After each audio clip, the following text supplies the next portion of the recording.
দুশ্চিন্তা, পেরেশানি, মারাত্মক পেরেশানি থেকে মুক্তি পাওয়ার জন্য বিষ্ণু ইসলাম দুটো দোয়া পড়তেন। কয়টা? অনেকগুলো পড়তেন। স্পেশাল দুটো দোয়া আজকে আপনাদের শিখায় দেব। পেরেশানিতে পড়লে, টেনশনে পড়লে এই দোয়াটা। প্রিয় ভাইরা, বিষ্ণু ইসলাম যখন খুব বিপদে পড়তেন, দুশ্চিন্তা ওনাকে ঘিরে ধরতো, উনি পড়তেন ইয়া হাইয়ু ইয়া কাইয়ুম বিরহমাতিকা আস্তাগীথ। ইয়া হাইয়ু ইয়া কাইয়ুম বিরহমাতিকা আস্তাগীথ।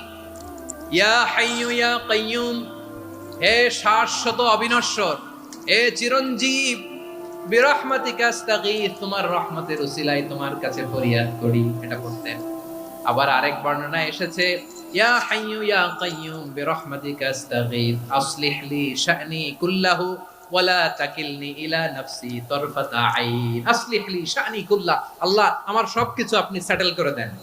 আমাদের সব ঝামেলা সেটেল করে দিতে পারে কে? আমরা তো সেটেলমেন্টের জন্য এসপি সাহেবের কাছে যাই, ডিসি সাহেবের কাছে যাই, অমুক ভাইয়ের কাছে যাই,